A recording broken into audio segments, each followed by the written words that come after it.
It's been a relentless run of disasters around the world lately. Earthquakes in Japan, Haiti, and Chile. Tornadoes in the U.S. Floods in Pakistan, Australia, and China. For relief organizations, it's been a challenge to keep up. Mike Lloyd, who heads a Minnesota group called Kids Against Hunger, says some disasters bring immediate responses. When the earthquake struck in Haiti, there was a tremendous outpouring for that event.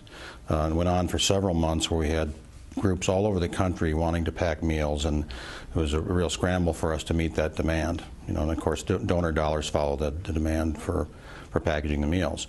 When the Joplin tornado happened, of course, we had a similar experience. Each year, Kids Against Hunger volunteers have packed some 50 million ready-to-mix meals to be sent to needy regions around the world. But Lloyd says not all disasters are created equal in donors' minds. The famine and fighting in Somalia and other countries in the Horn of Africa that have displaced hundreds of thousands into refugee camps has been more of a challenge. Situations like we see in the Horn of Africa are long-term, they're political, they're at least partly political, they're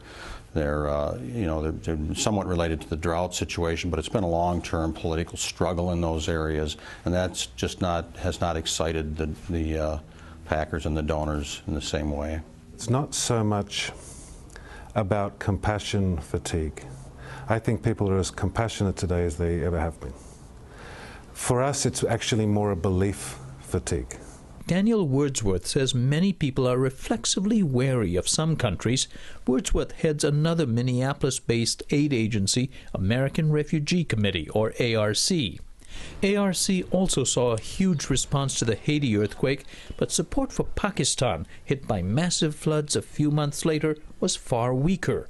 Wordsworth says at first there was also indifference toward the Horn of Africa. I think what we see in both Pakistan, and we're seeing it very strongly in Somalia, is that, and it really is almost confronting to us, is the lack of belief that people have for that country. So it's not that they don't feel compassionate, it's that they just can't make the connection. They don't believe that either change is possible there, or that their money, or their resources, what they give, will actually translate into something different on the ground. That's the crisis that we see. Wordsworth says it's the deeds of 1% of the population that have given Pakistan and Somalia reputations as hostile terrorist havens. So in its fundraising campaigns for Somalia, American Refugee Committee has tried to defang Somalia's image, drawing heavily on the fact that the largest Somali American community is right in its home base in Minneapolis. Our doctors may be Somali, our local business professionals Somali, our taxi drivers Somali. We actually get to meet the 99% on a regular basis. I am a star. I'm a star. And we are a star. Somali Minnesotans, prominent and otherwise, have led a varied media campaign, drawing in the larger local community. We hosted a charity dinner. I'm a star because I donated money that I earned from a car wash. I organized an art show. I collected pennies for Somalia. It's a whole different side of Somali culture that people don't normally see. And then I think through that lens, you can see a dynamic, amazing group of people. And your ability then to believe that if this country is full of people like this, there's huge hope for that country. Is it working? It's working really well for us. How do you know? Actually, we are seeing the same outpouring of compassion that we saw for Haiti. I think we will be one of the very few organizations in the world that can say that we're tracking about the same. Donors fall into two distinct categories, according to Mike Lloyd: individuals who give small amounts and often volunteer their time, and large donors, individuals as well as corporations and foundations. He says grassroots campaigns and images of suffering are less effective with large donors than they are with the individuals. Those gifts are given from the heart. They really react to the emotional sense that they're making a difference in an individual's life. And when we talk to corporate givers or large donors, their dollars are usually more intended, or in their mind at least, the things that are going to have lasting impact. So they're less likely to be driven by the emotional aspect of having an impact on an individual and what's going to happen with my dollars. Are these going to really change anything, or is it just going to be the same after the dollars are gone? ARC's Wordsworth says smaller donations also are more likely to keep coming despite the economic downturn, since people tend to be more sympathetic in tough times.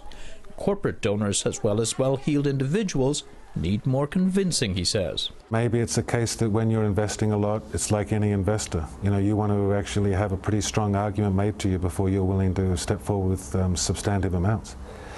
And so that group has taken more time. And I'm not actually claiming at this point that we've had huge success with folks with deep pockets. But again, I know in the case of one individual that actually what made the difference for him was sitting down with Somali people here in the Twin Cities. That actually, again, it was just that face-to-face interaction. Despite the challenges, American Refugee Committee says it has gotten some major corporate donations, most likely because their corporate headquarters are nearby. Groups like Best Buy, General Mills, the Mosaic Company, UCare, health insurance provider, because they've got Somali staff, they can see it more quickly, and then the rest of the staff and the rest of the company comes around behind them and shows some solidarity. ARC has used its donations to run a hospital in the Somali capital, Mogadishu. But there's always more to be done, says Lynn Bjorklund, who works in refugee camps along Ethiopia's border with Somalia for the group Doctors Without Borders. I think it's important to point out that the emergency is not over, it's ongoing. We continue to see people coming, and these people are living here in the camps, and they are in great need of humanitarian assistance.